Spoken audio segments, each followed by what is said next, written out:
Congressional District 3. And I see a lot of new faces here, so in 2 minutes or less, I'll try to introduce myself a little bit. A couple of your questions, my consultants. I have a local guy, Gene Hall, as well as I brought a George Pataki campaign worker with me, Dave Miller, in the back. You can talk to him. It's very interesting.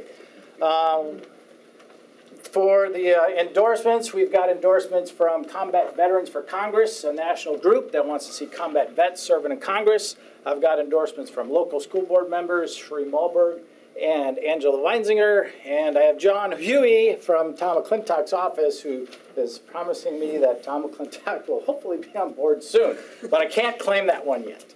But we also had endorsements from Newt Gingrich and Sarah Palin the last time I ran, and working on those as well, but those aren't secured either, but just an idea of where I'm coming from. Big issues for me are balancing our budget. One of the things was asked is what offices you held in the past. I haven't held any office, which is a good thing on the campaign trail right now. But I have been in the military for over 22 years, now in the reserves.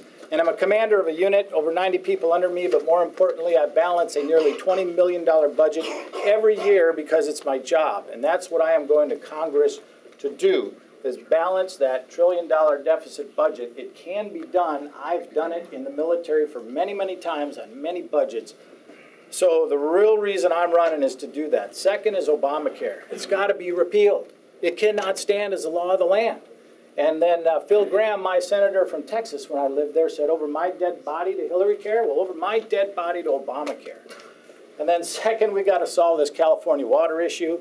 And there's lots of ways to do it, but I'm standing. Let's build the Auburn Dam. Let's get that extra water capacity, and let's go forward. I-Caucus is another place with Jim Ricketts back there that endorsed me last time around, and I guess we're interviewing next week.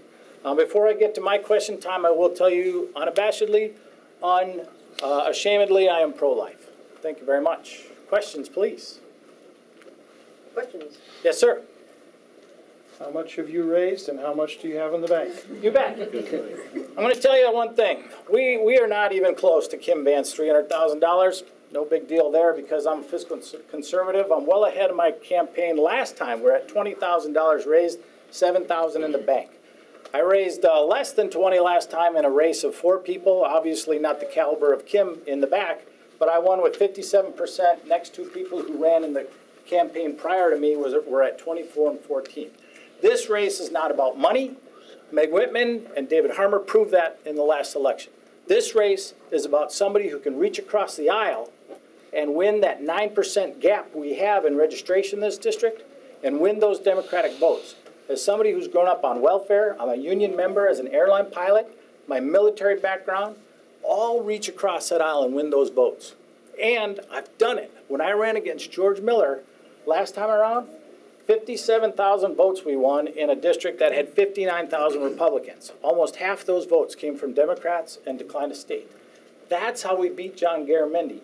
We have to win those votes in this election. My background will allow me to do it. My history has proven I've done it. And John Garamendi doesn't stand a chance. What else you got? Yes, sir. Yes, ditto on the Israel situation. Also, as we know, we're trying, another ditto is the SIU, we're trying to desert the SIU. So I'm assuming you're opposed to that kind of union. Yeah, and on the Israel thing, I got to tell you, I cannot comment because I've been read in and as a military commander. But I will tell you I stand with Israel as a friend. And hopefully, as a congressman, I'll be able to talk more on it. SEIU, you know, the public unions don't have the same limit as a private union. My private union, we all want a successful company. There is that limit. Public unions don't have that, so we are left holding the bag. The taxpayer is left holding it. I understand that, and I can talk to SEIU members as a fellow union member and talk about that, discuss it, because they have the same problem with our government's about to go bankrupt. They're going to lose their pensions. They're going to lose their jobs and big pay cuts if we don't work together like private unions and private companies should. Just to let you know, I've already got SEIU members that are signing on board and helping me out and have endorsed me, the membership level, but they're already coming over. Not the union, no, I don't expect the union to say anything. Question back here. Yeah. Oh, yes. Where? Yes, sir. Where are you on right to work? Right to work. You mean like South Carolina, letting Boeing come out to work, and I the mean, union's states- trying to say, don't do that? I mean states where you don't have to pay tribute to the union bosses in order to keep your job. I'm absolutely for the right to work. South Carolina did the right thing, and the Obama administration did the wrong thing when they tried to stop them from going there. What else? I'll talk all night. I'll talk until I win your vote. How's that? Yes, ma'am. Are you on traditional marriage? I was a voter for Prop 8. I am for traditional marriage. Civil unions are just fine by me. I have several homosexuals as friends, and some of us disagree. Some of us don't disagree on this issue, but we respect each other, and they're on my campaign. But I'm definitely for traditional marriage as a man and a woman is what a marriage is supposed to be. Oh, 1 minute. One more question. Last question, Don. Yes, sir. Nobody ever asked this anymore. So, regardless of who wins, will you support the Republican candidate? Absolutely, absolutely. Kim Van has my endorsement on June 6th if she's a winner. Absolutely. John Garamendi is the guy we're trying to take down. Forwarding our conservative agenda, that is what is most important. I think I have something to offer this country.